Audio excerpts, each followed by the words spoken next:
within 24 hours. We do have a copy of the presentation for those of you who would like to read up on those.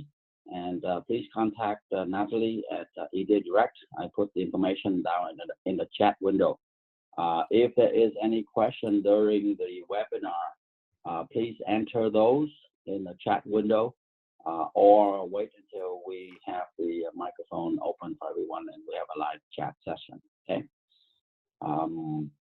So with that in mind, I've already started the recording, and let me check on the microphone status. Let's see here. Let me just mute everyone, just make sure it's all clean. All right, so let's begin. Now, for some of you who may have attended this in the past, this is a little updated. I will be running the demos and showing you how things work with the latest version of the tool. But for the most part, the content is very similar to the last one we have, okay? So EDA Direct is a authorized distributor for Mentor Graphics since 1997. And we have helped the customer with the design tools, doing design, electrical design, you know, PCB, simulations, mechanical analysis. We also provide training, and in some cases, we can do the analysis service for customers.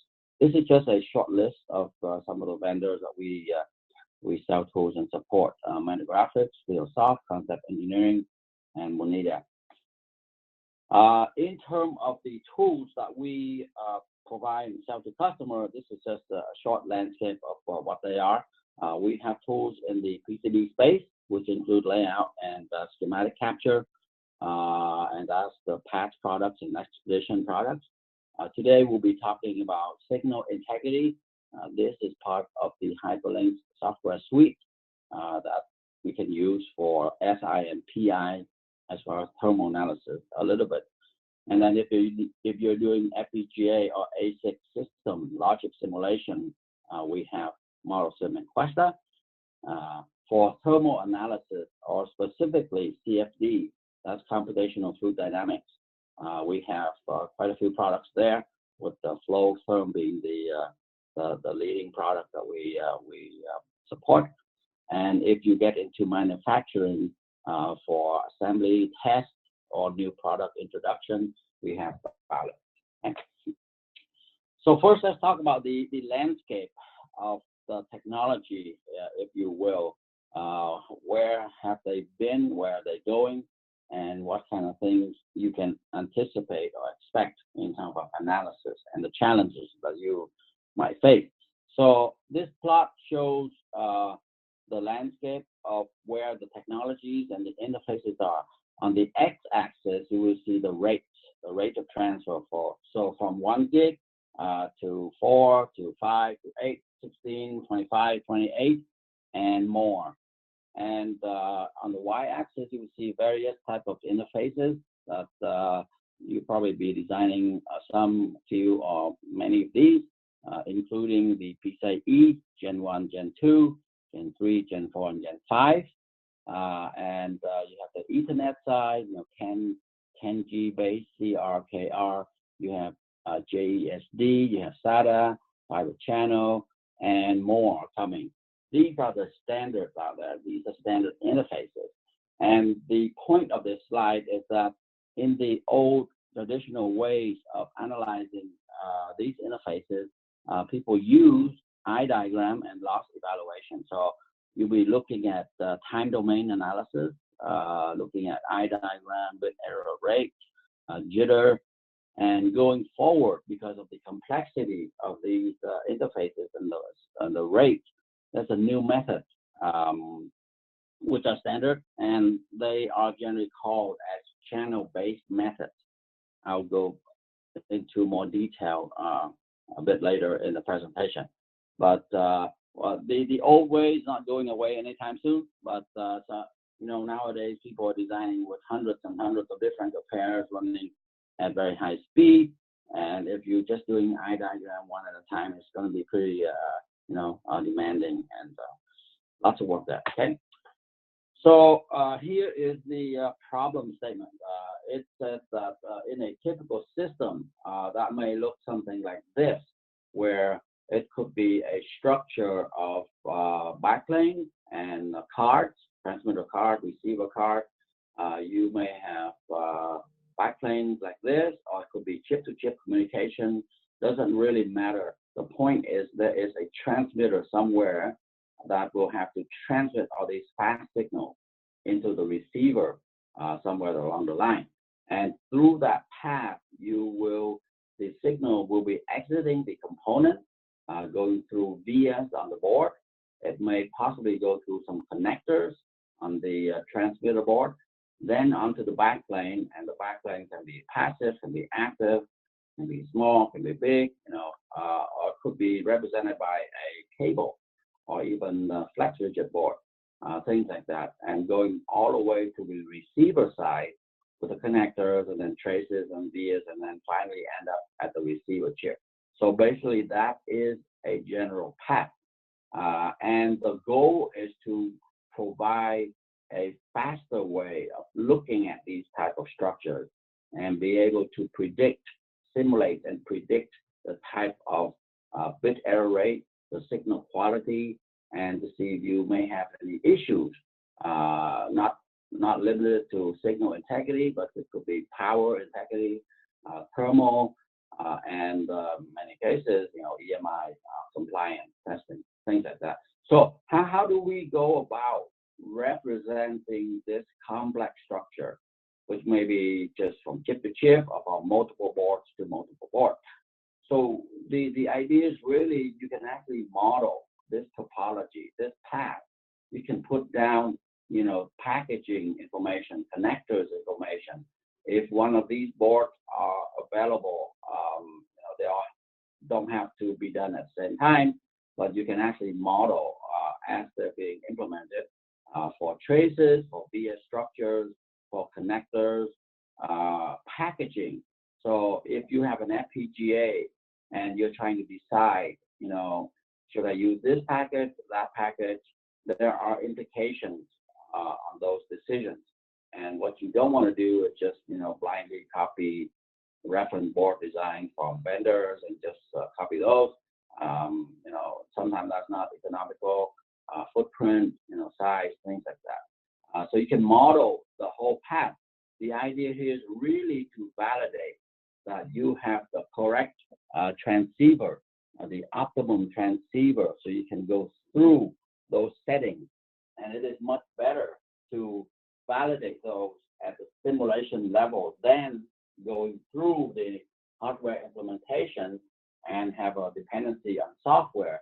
And even at that time, when you're bringing up the system, and if it was not looked at before, you might have issues, it'll be too late. The board's been done. Okay. So these analysis, even though it looks rudimentary, they can actually drive constraints. Constraint here is not limited to just board layout, but system level implications on that, of the size, heat, number of slots, signal quality. Okay. So from this simple topology, you can actually do a lot of things. And then as you finish implementing, boards here and there, you can substitute and insert those components, as well as, up to the point where you finished all the board design and you can just put them all in a simulation. And by that time, if you've done it this way, you already have an environment for running the simulation. And yes, we have customers running multiple boards simulation. It's actually more practical than building the whole system with all these multiple boards on the bench and try to go through validating those. Okay, you still have to do that, but hopefully the time spent here will minimize the time spent on the bench, so resulting in a faster SERDES analysis in general. Okay? So that's really the goal. And so specifically on the SERDES side, what are the things you can do? You can do a lot in pre-layout. Pre-layout means I just have the architecture, I have some idea, I have some connectivity, some topology. I'm looking at some vendors. I'm deciding between Altera or Xilinx or Broadcom or whoever else the vendor might be. I'm thinking of using those in my board, and I'm not sure what my board will look like, but I want my stack up to be this way. I want to choose the connector. I want to choose the cable, blah, blah, blah. You can do all of that thing in pre-layout. And yes, the simulation will not be correct because it's not the final product, but at least you will explore the type of indication, the type of issues that you may face. So things like looking at dielectric loss, that's cabling, that is trace routing, that is connectors. You may want to look at the surface roughness of the PCB, how they are implemented. What are the impurities in those layers stack up? How will those affect my signal? The FR4, the Roger material, things like that relate to the board. And then if you're using connectors and cables, you may have a USB 3 cable. You may have a flex rigid board. I loosely call those as cable. They're not really, but in a way, from an S parameter standpoint, they are. What are my insertion locks? How far can this cable go? What are the different implications of different materials from the on the cable that could impact my signal? So those are loss issues. Then on the via issues, why is it an issue? Because vias can be implemented in many ways. You may have through-hole vias, you may have backfill vias, you may have non-functional path. You know, these via structure will affect your impedance along the way. So we'll get to this in a little bit later, where I will show that even though you may have the impedance from end to end, from a transmitter to receiver, going to connectors via traces, you may have the correct impedance on their own. But because of the different via structures that you have along the way, there will be impedance differences along the way. And this can affect your crosstalk, your noise, okay? And it's all due to the via. In some cases where you really run the signal at a very high speed, and you know, when we say high speed, we really mean the edge rate. I don't really mean the frequency. Yes, 1 gigahertz, 10 gigahertz is fast, but the edge rate, how the signal swings from low to high, the rise and fall time, those are more critical than the frequency. And in some cases where you might have very sensitive trace, you may even want to solve this structure using a full 3D field solver for accuracy. We have that solution, okay? And so those relate to the issue. And then by looking at these, you'll be able to look at the implication of crosstalks. If you're running a bunch of fast SERDES lines close together, signals are transitioning in and out of via, okay, things like that. Let me just go in and mute some more microphone here. Okay. And then the goal is really to figure out what are the gain controls that I can use in my SERDES interfaces. Those are called pre-emphasis and equalization.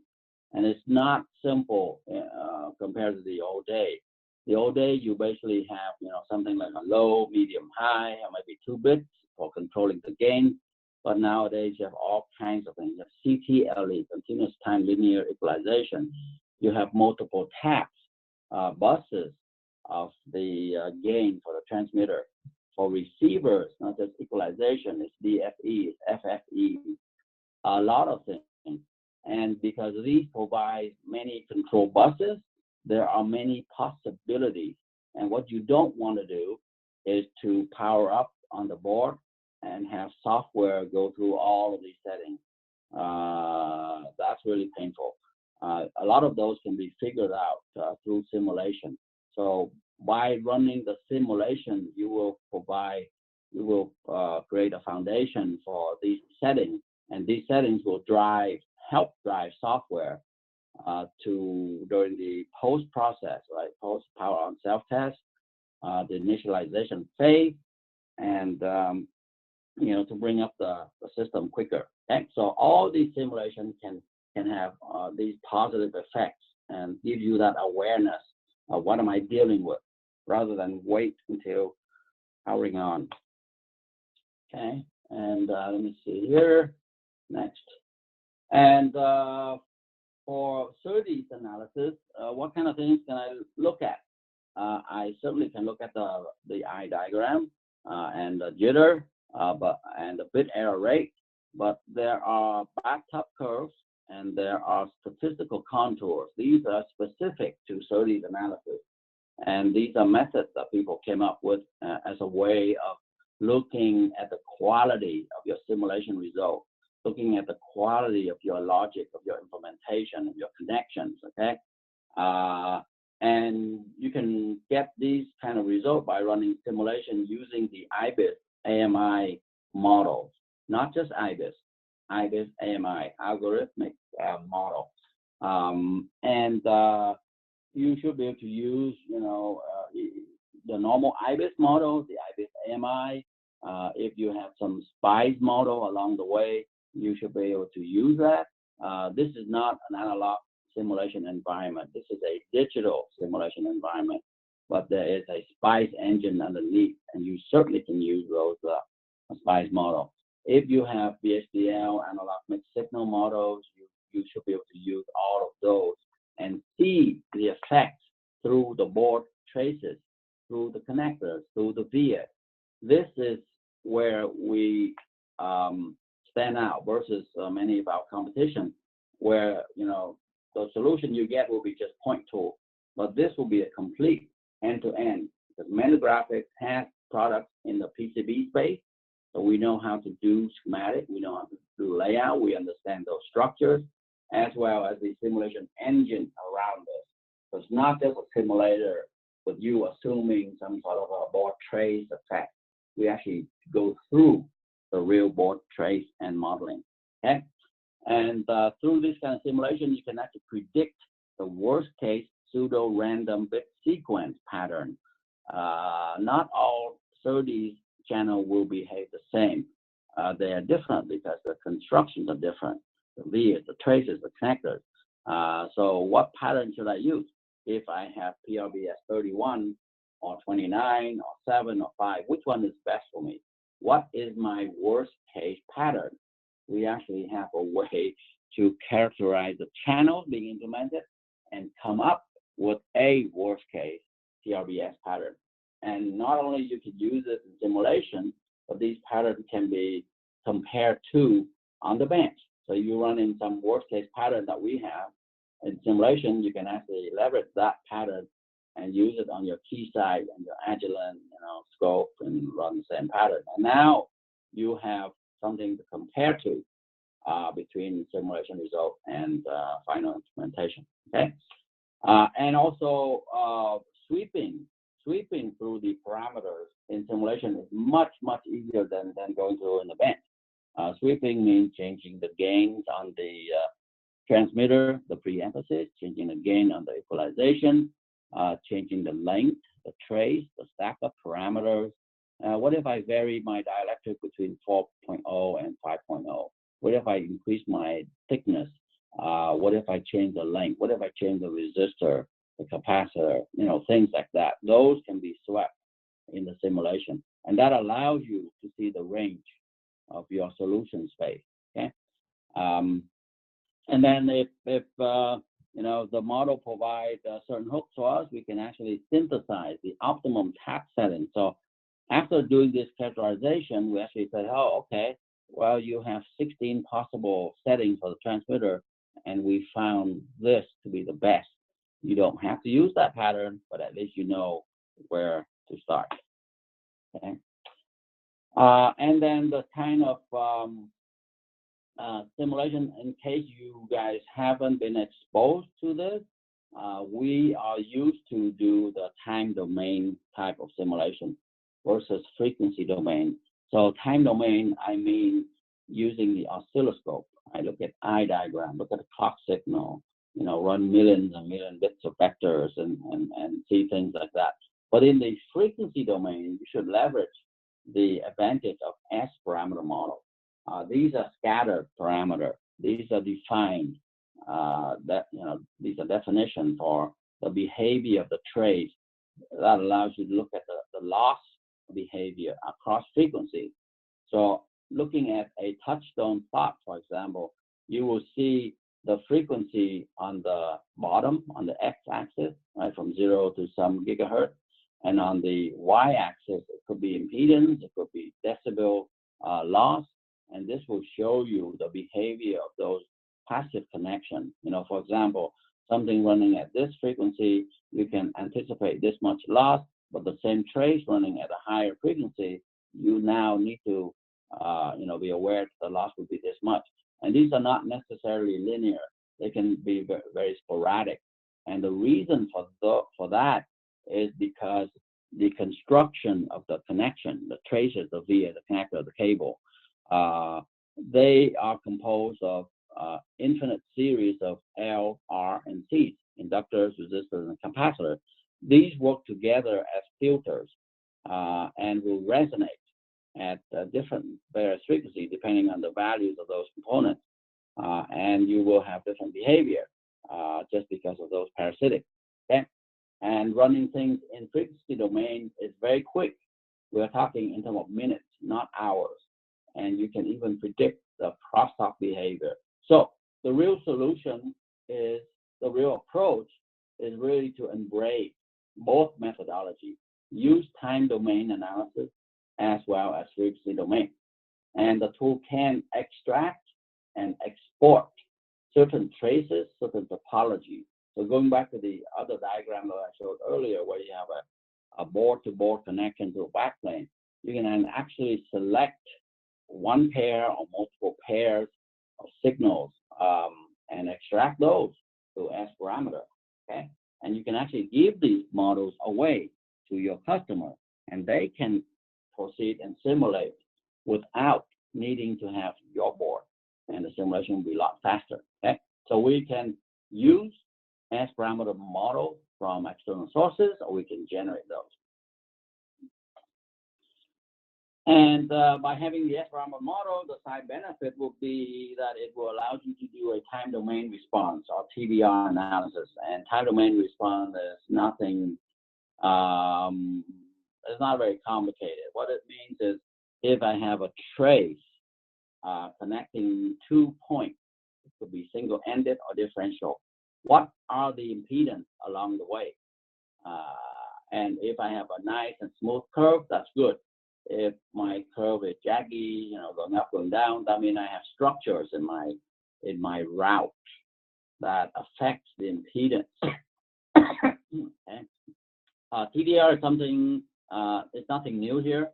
People use this pretty much all the time in making the board and making sure that your trace impedance is what you expected. And they do this on the bench by using a vector network analyzer, or VNA, on a blank board. So they take a VNA, they shoot some signals, they measure, look at the waveform and see, oh yes, I was targeting 50 ohm impedance and I got 50 ohm and the signal looks good. There's no discontinuity. So TDR feature is available. Very easy to use. Once you have the S parameter model, you just have the time domain response right away. All you have to do is just look at it. Okay. And then for post layout with these high-speed channels, once you implement your route, once you implement the VS, the differential VS, you may have coupling capacitors that might need some, tension. You might have to take out the ground plane underneath. You might have to tune the impedance of these paths. You may have capacitor that are on a different layer, void area, things like that that are non-traditional that need to be looked at in post layout that cannot be simulated in pre-layout. You can do that, and this will give you the assurance that yes, what I simulate in pre-layout look good, and in post layout they're similar. Not much of a problem there. And so again, we can do S parameter extraction. We can look at the topologies, the physical structures of these vias, these connections, and give you a better result for the eye diagram for the bit array. Okay. This one basically gives you a quick overview of the interfaces, and I cannot explain all the interfaces here. It's just too much time. But basically, you can see, for example, in PCI Express interface, you have Gen 1, Gen 2, Gen 3, Gen 4. We already have support for Gen 5 in the simulation. So each generation that you go through, the bandwidth basically double, okay? And the bit encoding also increases. And there are more controls that you have to have in order to tune your channel. So not only you can do pre-emphasis, you can also do de-emphasis. And you have this thing called CTLE, continuously time linear equalization, and then decision feedback equalization. So various taps and controls that are in the interface that allow you to fine tune your channels, okay? And those get more and more complicated as you go forward. Okay? So which create all kinds of possibilities in here. Okay, so that's the point of the slide, to show you that the trend. And then for PCI link, what it looks like is you will have, you know, a transmitter and a receiver pair, and that's called one lane. You may have multiple lanes of this, multiple rates. You may have Gen 1, Gen 2, Gen 3. It is not uncommon to see 16 or 32 lanes of PCIe channels in a real product. Okay, and the definition for that is by 1, by 4, by 8, by 16, and so on and so forth. Going through USB, we see that the rate is increasing also, has increased. And right now we're hovering around 5 and 10, but obviously going forward, the rate will increase more. And you have the wireless USB and all kinds of variation. The point here is the rates increase. Okay? And for USB 2 and 3, if you look at the physical implementation, you will see definitely differences, as well as compatibility between the two generations. So there are more signals involved, there are higher rates involved, with encodings is involved, half duplex, full duplex. You know, USB 2 uses DC coupling, USB 3 uses AC coupling, and USB 3 is using spectrum clocking too, in order to save power and minimize noise, and perhaps increase the average system bandwidth on those. Okay? For USB, from a USB standpoint, this diagram shows a typical implementation on a system that would look something like this. And you may have a motherboard that has a USB 3 host, and that goes through connectors.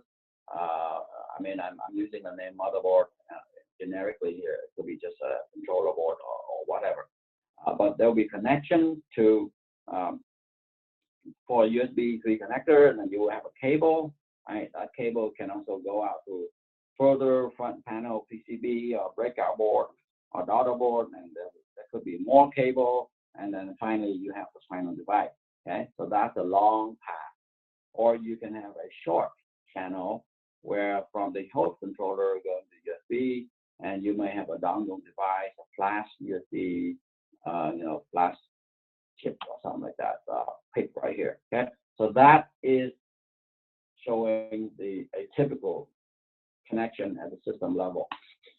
And how would we model something like that while we're designing? I'm not done with the board yet. I'm still designing the motherboard. Can I do some simulation at the system level?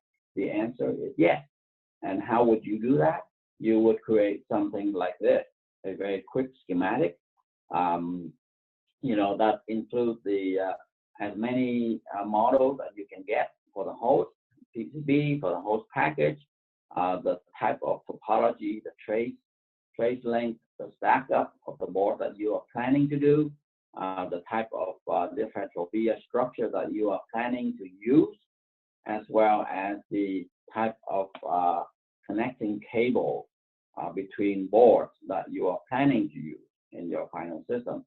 And you can actually model from end to end and be able to vary parameters within this realm this topology to see what might help or what can hurt you. Okay, so this is what we call a pre-layout simulation for a complete end-to-end interface, and I will run a demo showing this how the waveform looks like a little bit later on. So this is what we call pre-layout. Pretty easy to use, not complicated. Looks like a lot of components. You can do a lot of cut paste, but allows you to vary all kinds of parameters in here. And then skipping through to, let's say, Ethernet, you will see the trend here, where from 100 megabits, 10 to 100 to 1 gig to 10 gig to 100 gig, and they don't get faster and faster linearly. And the way you have faster system response or bandwidth is by paralleling up channels. So once you get to 10 gig, for example, they don't just go to 100, faster than this with just one channel. So they pair up 4 of these, you get 40, and they pair up 10 of these to get 100, or they can pair up 4 channels of 25 to get a system throughput of 100. So you need to go parallel here. You can't go serial. And now that explains why the number of SERDES channel explodes. I have a customer who literally have 300-400 pairs of 10 gig KR in the system. And imagine if you have to go through analyzing each one of those pairs. Let's say you have 300 pairs of 10 gig each, transmitter and receiver. You have to look at the eye diagram of each one of those channels one by one. That's very painful. We have a way that can help relieve some of those pain for you.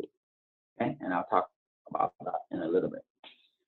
For Ethernet, it's just extra information. It's how they're naming the type of things. So 10G base, KR, CR4, all that kind of. You can go through here. Pretty nice summary of the interface naming. So going back to more of a detail on the Ethernet type, you will actually see a little bit better, how we break down this topology. Very similar to what I mentioned before for the top level block diagram. But here you can see the package that may be BGA going to BS. Normally people put in test points in the PCB that allows them to look at the signals. You can't do that anymore with these fast rates. The moment you implement test points, those become stubs, these antennas, noise point, crosstalk. You don't want to do that. And even if you attach test point, where should you put? Should I put test point at the transmitter, or should I put test point at the receiver? In general, you don't care what the transmitter has. What you care is, will those signals arrive correctly at my receiver? Okay, so that's the test point. And then going through the PCB with BS structures, connector, backplane, strip line connection, those are very problematic if the length is long and the material is of a lossy type of material. Okay. So let's talk a little bit about the COM, or channel operating margin. This is nothing, well, this is new, but it is a standard, and it's a different way of looking at serial channel. And what kind of things that we look beyond what we have today is that we are taking into account additional parameters, things such as external noise crosstalk into the channel, things like the clock and data recovery jitter, and looking at the inner symbol interference between bits, right, within one channel, but between bits. So that's inter-symbol interference. And there are jitters that are coming into the receiver, receive point of the transmitter. So these are additional parameters, including signal to noise ratio. Okay, what did you have to look at that in your old days looking at SERDES? No. Nowadays they have those kind of parameters, even signal to noise. Okay, and those are part of a COM analysis, and COM is channel operating margin. So here basically show you the a typical topology at the system level. how these are connected. You will have multiple transmitter receiver pair, and that will create multiple victim location and aggressor location. And you can look at the effect of far end crosstalk, near end crosstalk, insertion loss. Lots of these things which are in the IEEE standard 802.3AP, specifically for 10 gigabit backplane and Ethernet. But that's where the common analysis can help analyze things in here. So the question now becomes, okay, I like those ideas. I want to implement that. How would I set up the analysis? How do I get there if my design looks something like this at a system level, where you have a backplane, you may not have a backplane. This can be a connector, ribbon cable, flex widget, whatever. Where I have a transmitter at some point and a receiver at some other point. And this could be multiple boards in the middle, right? If my system looks something like this, and I want to run these kind of analysis, I want to look at high density, I want to look at bit error rate plot, look at statistical contour chart, bathtub chart, insertion loss, return loss, look at the TDR impedance, okay? If you can kind of look at this result right here, even though the final impedance is correct in what you want, but along the path you have these spikes. These are showing connector discontinuity. These are showing from the via effect, right? So these are bad, even though you may have the final impedance. So don't just go up and say, yes, I have all these impedance, target impedance match, and I don't care how you route this signal. Yes, you do care. And you can look at those through the TDR impedance plot. So what if I want to do all these analysis at the system level of my final product, including the COM result, right? Channel operating result, signal to noise over here. So how do I get there? How do I prepare myself to get there? And the way to do that is to start off modeling those sections, even the whole topology, in a simple schematic that looks something like this. That can easily be created within minutes, okay? And that you can model from end to end, model 3 board. Obviously, you don't have all these parameters, the final implemented parameters, so your simulation won't necessarily be totally correct, but at least that allows you to validate the model that you're running with. Are the model giving me some good eye diagram? Can I see some type of losses? Can I evaluate the stack up? Can I evaluate the via structure? Can I look at the DC blocking tab?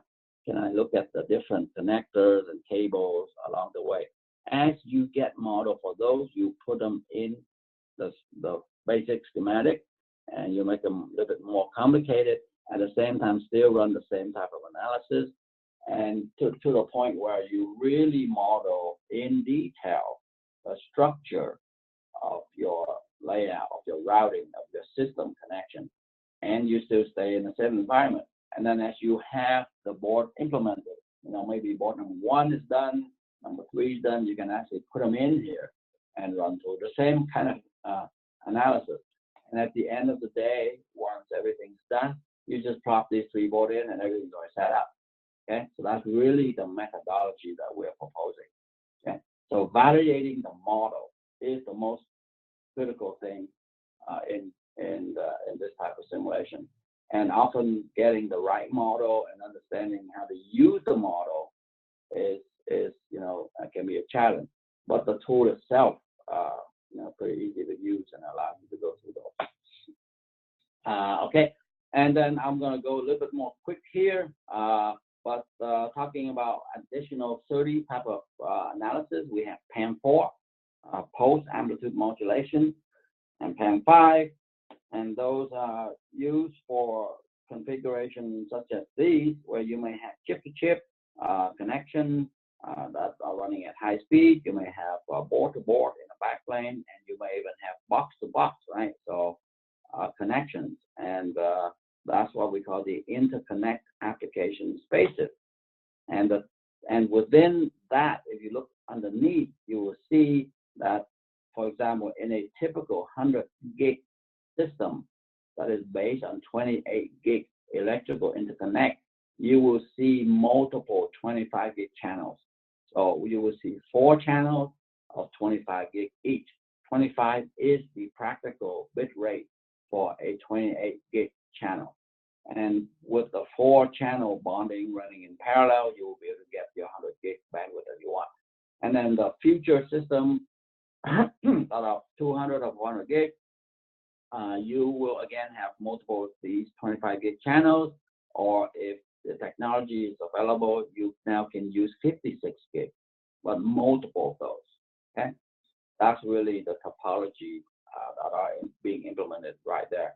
And by looking at PAM4, which give you this stacked I, so instead of 1 bit giving you 0, 1, 0, 1, and that creates an I diagram, now you have 2 bits. 2 bits give you 4 combinations. So you may have 0, 1 being one I diagram, and the other I diagram is between 1 and 2, and the last one is between 2 and 3. So you can actually see these 3 stacked I all together in one place.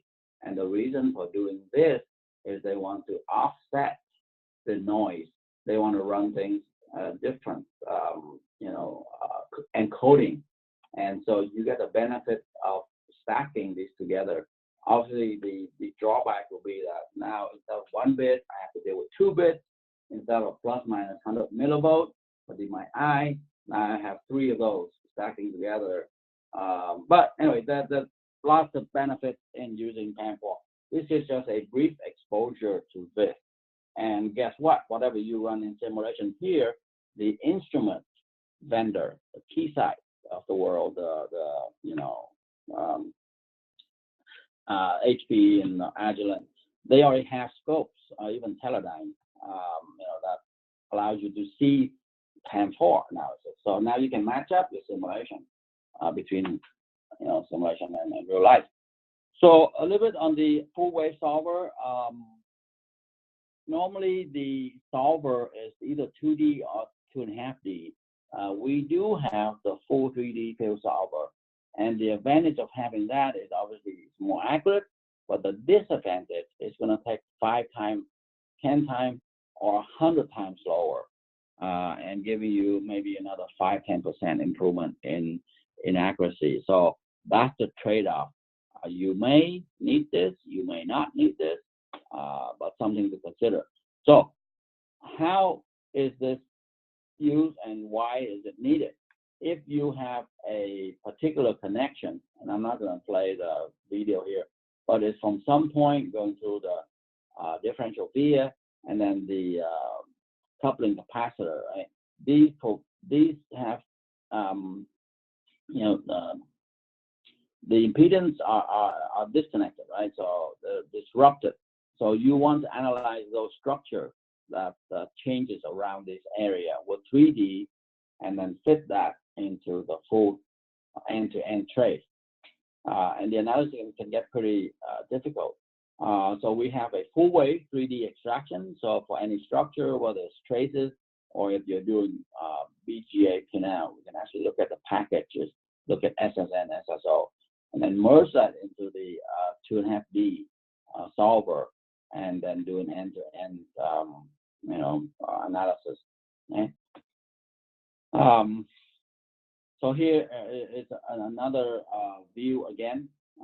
So looking at a typical connection between 2 points, we'll be able to intelligently extract certain area, create area, and solve these regions where the signals are more sensitive than a normal, trace route right here. Okay, and then we merge that, combine that, 2D, 3D structure into a hybrid environment. And if you look at the board in more detail, you will see these structure being implemented today. Around the transmitter pin, where you have the coupling capacitor near those, and various topology here, different layers. So the idea is if you have point 1 connecting to point 2 with some traces in the middle, what we want to do in a hybrid solution is to focus the modeling around the source and the destination points. Those will capture the areas of importance. And then in the middle, where you have the normal trace routing, we can solve that with a 2.5D solver. So the combination of this hybrid solving approach gives you more accuracy in much lesser compute time. Obviously, if you want to do the whole thing in 3D, you can do that too. Okay. So the method is this: export a critical area to the solver. Okay. Set up those points, the span, the sweeping, the number of ports, things like that, to create the S parameter model, and then solve those specific structure and giving back a final S parameter model, and then merge those solved regions onto the normal traces that you have, and then you now have something that you can verify your compliance with JEDEC, return loss, insertion loss. All of these things are done pretty much automatically. Well, you have to export, click those, set up, you click solve, but we merge. That's the beauty of this. And the compute time reduced drastically from hours into minutes, okay? As well as minimum use of memory and disk space. So that's the approach. And here are the actual steps showing as if you would do on a tool. So you open your board, you select a net, you select a bunch of nets. For example, we are selecting a bunch of DDR4 signal here, just one byte lane and one DQS, but any number of nets you can select, and those will be highlighted in the chip. I'm actually going to do a real demo of this. And then you define the 3D area for that region. You specify some things in here, names and frequencies and whatever. And then you now have the board cut out in the 3D field solver. And within this environment, you can look at the layers and physical structures and define things and get your S, Y, and Z parameters, look at the loss, things like that. And once you're done, you bring it back into a simpler environment. This looks like a pre-layout environment, but it's not. What it is you bring back this portion that you cut out from the board, which is hardware, which is post-layout, which contain the S parameter model for that structure. And then you attach these drivers and receive a model, and now you can do a complete automation using the DDR analysis on a real post-layout board in much quicker way. Okay, so we're combining two automations into one. One automation is to create and extract the 3D model of the post layout. Okay, that's one automation. The other automation is now we merge that structure back into a wizard environment where we can automatically analyze DDR2, DDR3, the automation of running that type of thing. Okay, so the end result is actually really nice. You have an HTML report, and we will show you the timing of each of those signals, setup and hold time, overshoot, undershoot, all the JEDEC compliant parameters. Really nice. Versus not having this kind of thing. What would you do? Well, I'm going to have to select some traces. I'm going to do a manual simulation.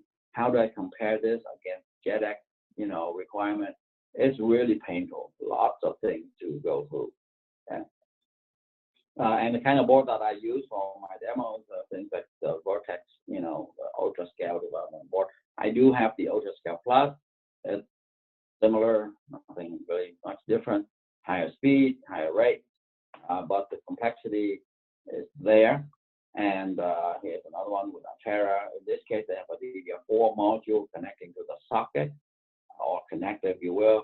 And you will see things that these guys share, right? PCIe channel, Gen 3, maybe Gen 4, the next one you're looking at one. You have gigabit Ethernet, you have USB 3, you have SDI, JSD, DDR4, lots of things. Okay? So basically that's it for the presentation, and here is our contact information, and please check us out on easydirect.com for additional information on upcoming seminar workshop. We also have recordings of lots of the demos that we use for the tools, and I want to be able to help you there. Okay. So at this point, I'm gonna open up and see if there is any questions on the audience. Okay. Manage participant. You can unmute yourself if you have questions. So rather than me going around and unmute everybody. Okay, if there's no question, let me just run through the tools and show you how that works. Many of you may have seen this before. The difference here is that I'm running it with the latest version. So the latest version is August 2018, version BX 2.4, okay? And this is 64-bit. It runs on Windows 10.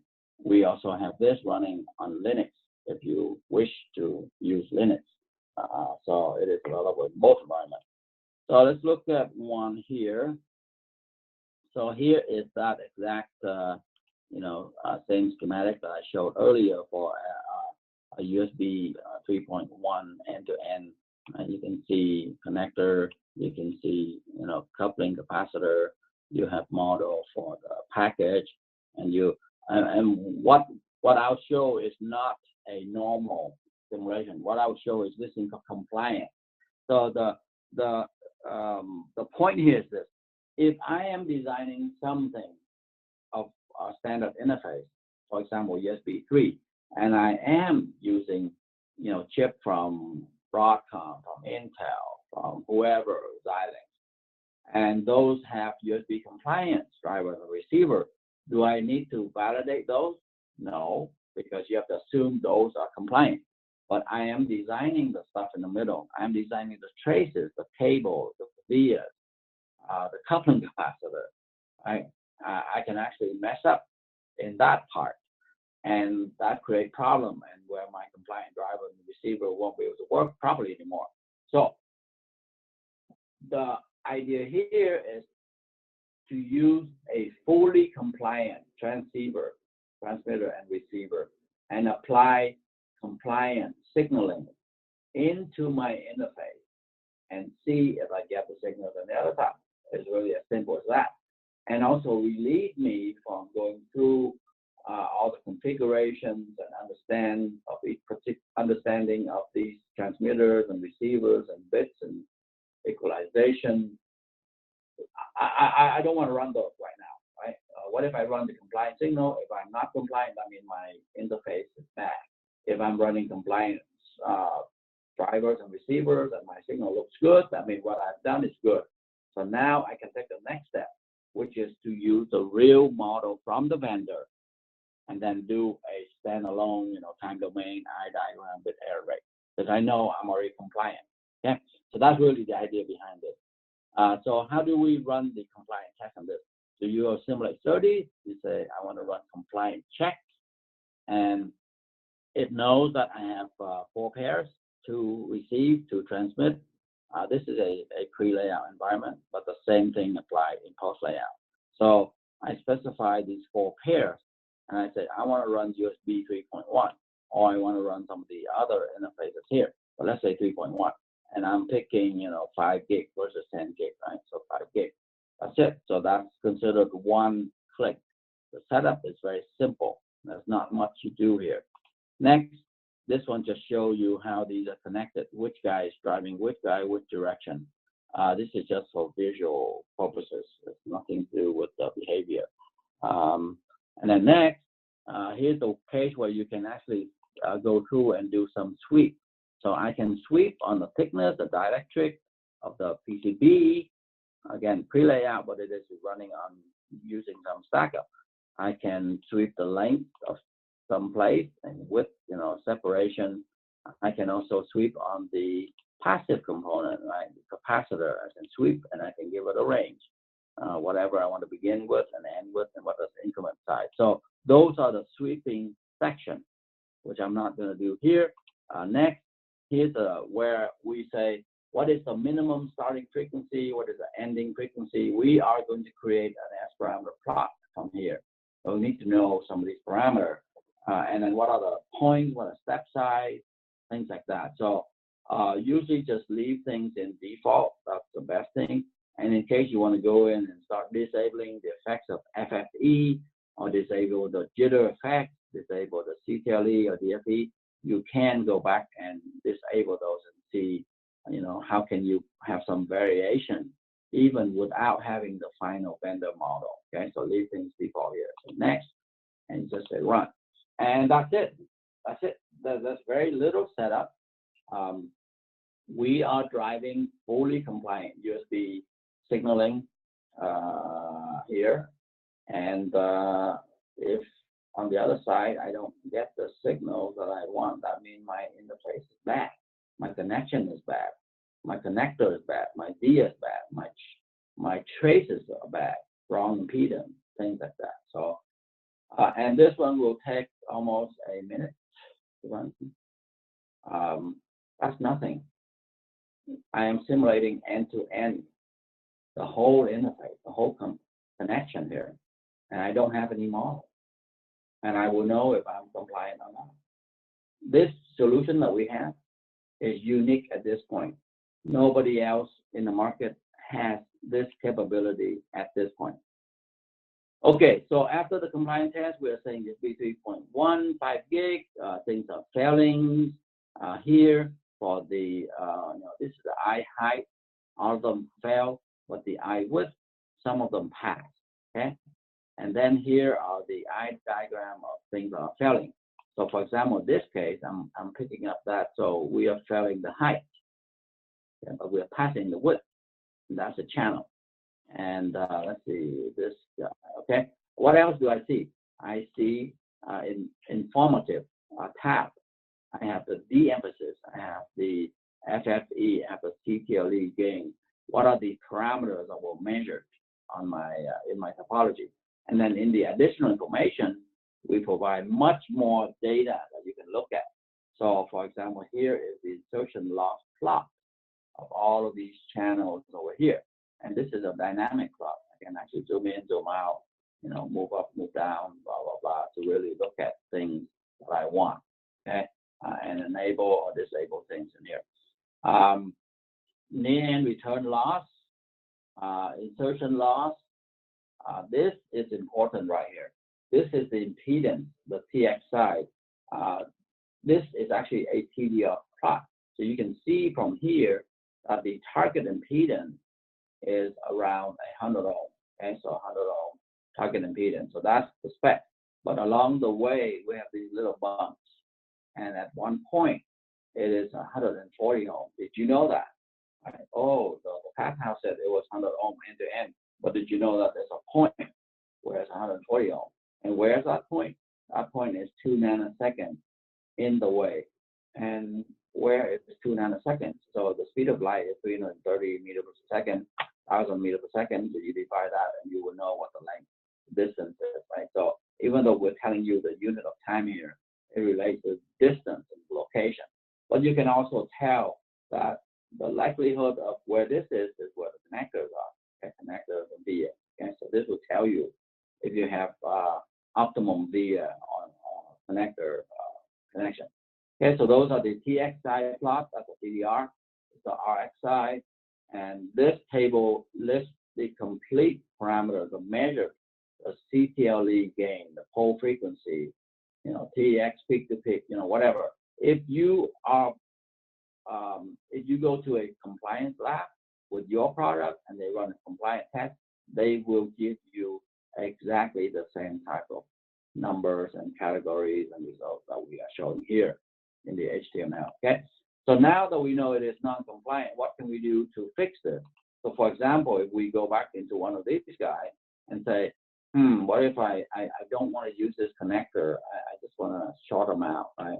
Well, in real life, you probably can't do this. I'm just showing you this in a demo to show you quickly the point that you can do. What if I do this? What if I do that, right?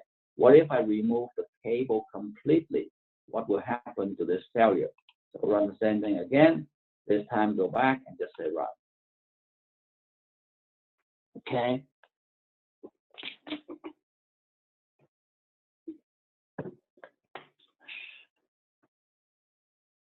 So by running this kind of thing in multiple iterations, each time takes less than 1 minute. It allows you to narrow down on a real solution.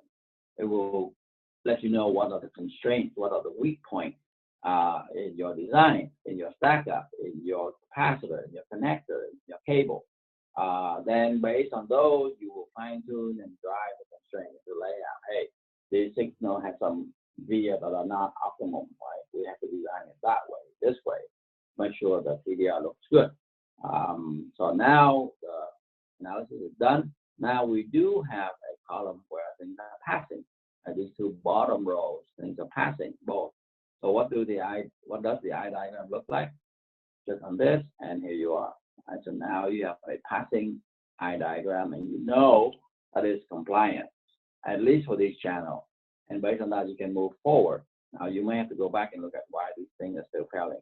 Okay, but that's the compliant test for USB 3. If I want to run this, for 10 gig, no problem. Just go back and select the 10 gig and just say run.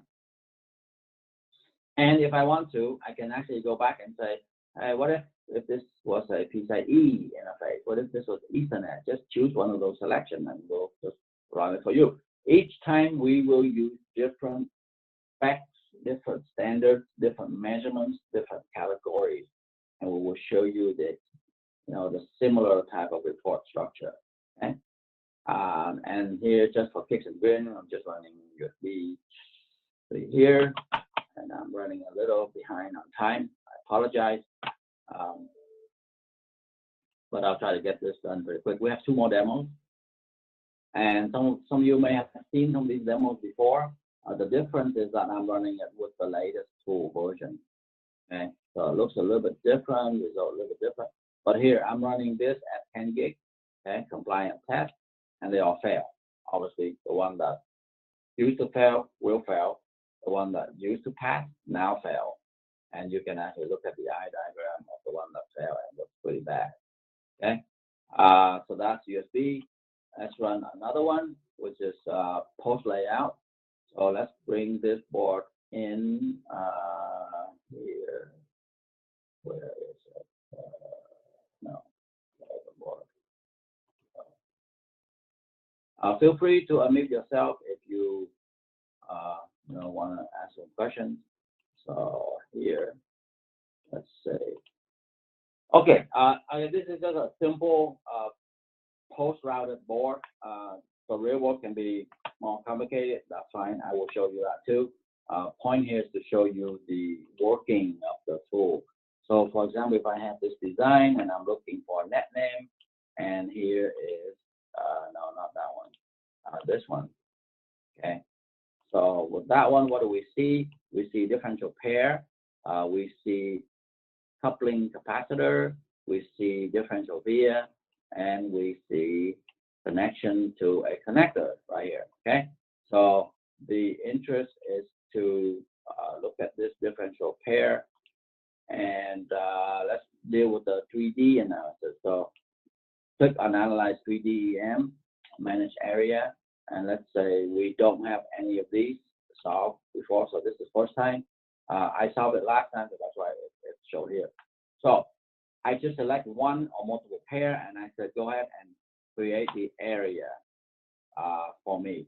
And what the tool does now, it goes into the structure of this pair, and it will traverse along the line of the trace, the board, and looking for regions that could be problematic and could require a full 3D analysis to make sure that we are accurate. So it's using some pattern matching algorithm, and it found 4 areas that are that should be looked at. So let's click on number 1, and first it's going to say, okay, I found that around this region, I need to cut out this much of the board in order to create a model to represent the connection to this connector, okay?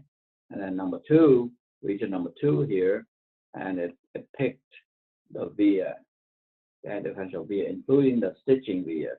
And then region number 3, it picked up the coupling capacitor, which may include the ground plane or no ground plane underneath.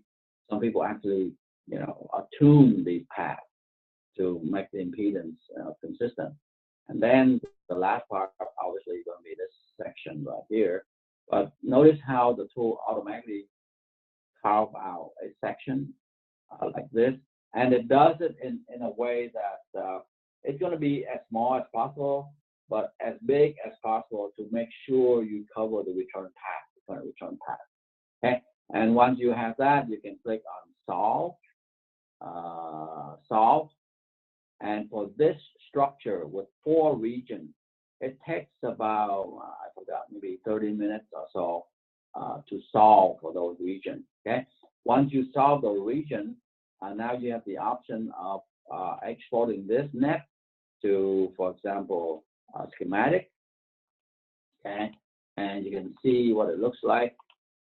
So you can play around, changing the length, stack up, whatever. So this schematic that I'm showing is going to be the extraction of that differential pair into a form that you can edit and move things and change structure, right? So you see the driver here, differential BS, and all the way, the coupling capacitor, these coupled transmission lines, and all the way to receiver. Okay, so that's without the 3D region. If I go back and I say export the net to the schematic again, but this time I want to pick up the 3D area and just say enable that, say export. So it's the same net, but now we are picking up those 3D regions that were solved from running the solver. And so here, now you can actually see those 3D regions, okay? And what are these? These are S parameter. I can double click on this, and that will also show the model behavior here, model file. Okay, so here's the touchstone for that kind of stuff. Okay, so these are solved regions for those little small areas. Okay, and let's see here. Let's go close this. Okay, cancel. Oh, there's some questions. Okay. Great webinar. Is it being recorded? Yes, Martin. Yes, it will. It is being recorded, and please send me a message. I'll put my contact here.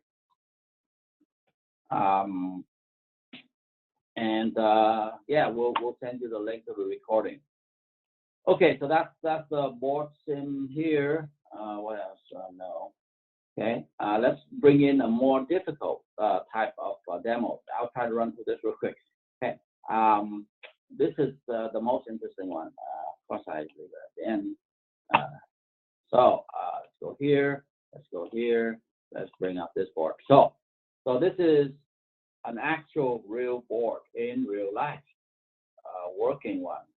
Well, after a bunch of analysis. So this is what you're going to see is a real board, and here is the stack up of that board. It has complete definitions, auto math, layer, thickness, and all that stuff. Okay. So what happened is, so here's the problem statement. I've done a board. I wasn't here in the beginning. I just joined this company. The guy who did this left. I have to analyze this DDR4, interface. So what can I do? Well, one way you can just make it and go to the bench and find out, or you can try to do some simulation here. So what we'll do is we say select net, and we say select some signals here. And so let's suppose we select this matching, and I want to select a bunch of 1, 2, 3, 4, 5, 6, 7, 8. Okay, so let me say I'm going to select all 8 data lines, and so those are right here. And then I want to select 1 DQS here. And so now I selected 1 byte lane. Okay, so how do I do a 3D analysis on this region? And here's the method. So you run this, you enable the 3D area manager, and let's delete this old region. Okay, so now we have this these net defined. and we're going to create an area ourselves. We're not going to depend on a tool. I want to do it myself. So I'm going to do a new, okay? Click on new, and I'm going to draw a rectangle like this, and that captures the signal that I want. Now, I may or may not capture completely the correct thing that I need, but for the most part, what you want is as small as possible to minimize the solve time, but as big as possible to include the necessary stuff. And yes, we will go through and cut through other signals in here too. Those are labeled in here, and can be selected. But anyway, here is what would look like when you click the advanced solver. So what we're doing is we're saying, I have defined a region which includes all these signals. I want to send this portion of the board into the advanced solver environment, and I want to be able to look at the structure. I want to, zoom in, zoom out. I want to change the stack up. I want to change this, change that. I want to be able to, for example, specify the. I'm looking at the stack up right now. I want to change the thickness, dielectric material. I want to change, the doping concentration. Well, whatever I want to do in here, then I can do that. And I can go in and say for the solver, I want to set up the solver option, edit solver option. Okay, so I want to run S, Y, and Z parameters. I want to tweak to some frequency. I want to run some engine. I want to include some expert, switches before I solve. And then meshing, I can go in and edit mesh option. What are the mesh, the frequency ending, the cell per wavelength, engine, the file, the export mode again. So there are things that can get really complicated really fast. Okay, we hide all of these things from you having to go through this by doing the automation that I showed before. In this particular case, I want to do it myself. This is why I go in and I cut it out myself. I go in and I change the parameters, the mesh, the frequency, this and that, and I want to control the whole thing. You can do that. Okay, so once you solve this thing, for this case, it probably would take hours, probably 4 or 5 hours to solve for this region here. So that's the time you need to spend. But once you are done with this section, now you've captured that portion, and now you want to use the second automation, which is the wizard analysis, to analyze that. So what would that look like? Let me see here. Okay. So once you have that section, you now can export that into a schematic, and it will look something like this. So this block right here came from the cutout of the board that I just did and set up, but did not rerun because it takes 4 or 5 hours. And then I attach my drivers model, right? So in this case, a Vertex Ultra Scale model, and that's for the clock of the DQS.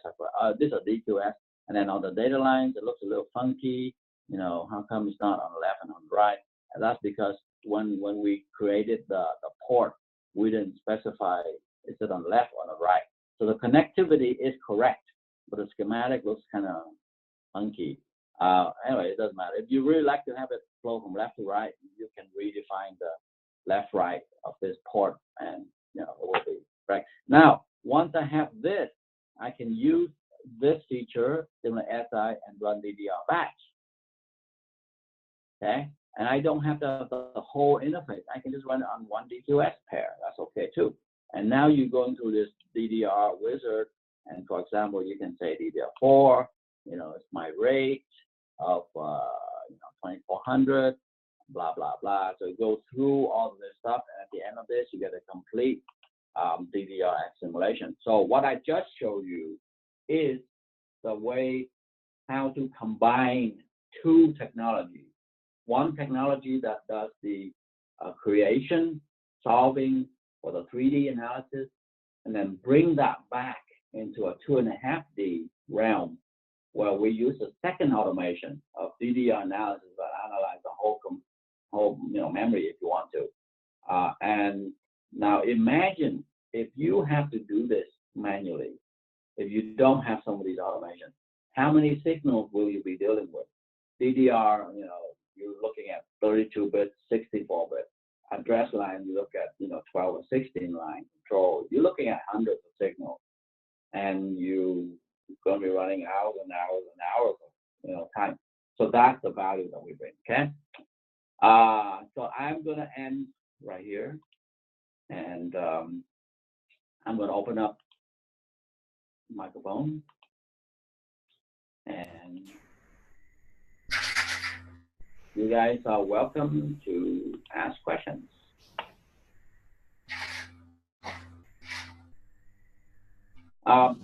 There's a lot in the tool that I cannot possibly show within the context of 1 hour webinar. So everybody designs different. You may say, I don't have DDR, okay, that's fine. I don't have USB, fine. I have USB PCIe, sure.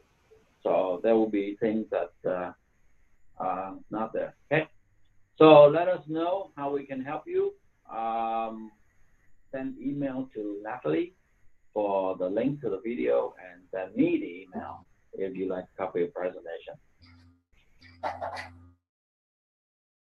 Last chance for any questions.